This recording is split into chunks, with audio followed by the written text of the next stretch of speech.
Today my goal is to show you just how delicious organ meats like liver really can be. And here's why. Since moving to Paris, I've noticed one big difference between how Americans eat meat and how the French eat meat. Here in France, they eat the whole animal. And I do mean the whole animal. I mean, just try finding calf's head or pig's feet at an American butcher shop. Better yet, try finding an American butcher shop. In France and in many other countries, instead of just taking the cuts that make a pretty steak and then discarding the rest, they take advantage of all the good food that one animal can provide. Plus, a lot of the things that we grew up to think are gross, like brains and liver, are actually really delicious. And as it turns out, quite nutritious. So having said that, I thought I'd finally dip my toe into cooking some of these offcuts and organ meats that the French call les abats, starting with one of my absolute favorites, calf's liver. I'm gonna cook this in some beautiful foaming brown butter, and then finish it with a sauce Grenobloise. Grenobloise. Massachusetts.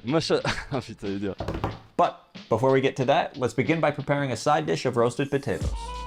I start just by removing any imperfections from these washed golden potatoes, otherwise leaving the skins on. Then I cut them into equal pieces, and I also add some shallots for extra flavor. Just peel and cut those in half if necessary. Then plenty of olive oil, a couple of 3 big pinches of salt, some black pepper, and then stir them up and into the oven they go.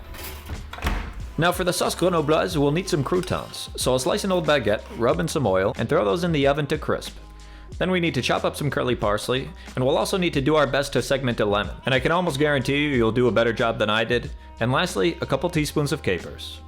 Now back to these bad boys. Just coat them lightly in flour, shaking off the excess, then set your skillet to medium-high heat, add a neutral oil, and then lay the liver away from you. Unless of course you want a sweet Jackson Pollock oil splatter scar on your forearm, but I wouldn't recommend it. Now sprinkle some salt and some fresh black pepper, then add a few cloves of crushed garlic, and I'll actually add a bay leaf, which yes, does really do something. You can check out Ethan's video for proof, but if they still smell fragrant, they will add flavor.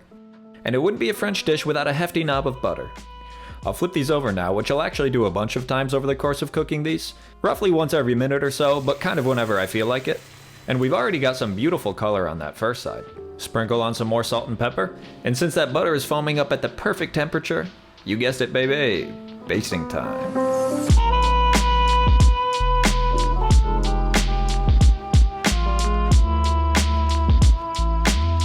Alright, that's enough. So once these reach medium so that they're a bit firm but still with a springy bouncy feel to them, it's time to take them off. A little pink in these is good, but we certainly don't want to undercook them. Then I'll degrease my pan, and I'll squeeze in whatever juice is left of that lemon I segmented, which as it turns out is quite a bit.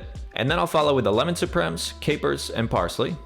Add in some butter and it will very quickly reach a beautiful consistency. I didn't add salt because I felt the leftover salt from the pan and from the capers seasoned it enough. Now let's take out the croutons, which at 200 degrees Celsius or 400 degrees Fahrenheit crisped up all the way through, which is exactly what we want. They'll absorb the sauce without becoming soggy. Now time to plate.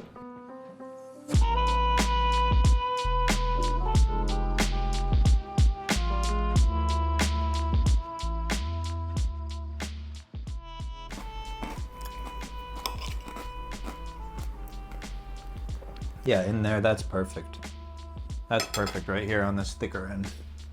That was incredible. If you haven't had liver, just try some. It might blow your mind. Or you hate it, and then you never eat it again. Problem solved. But try. I'll see you in the next one. Peace.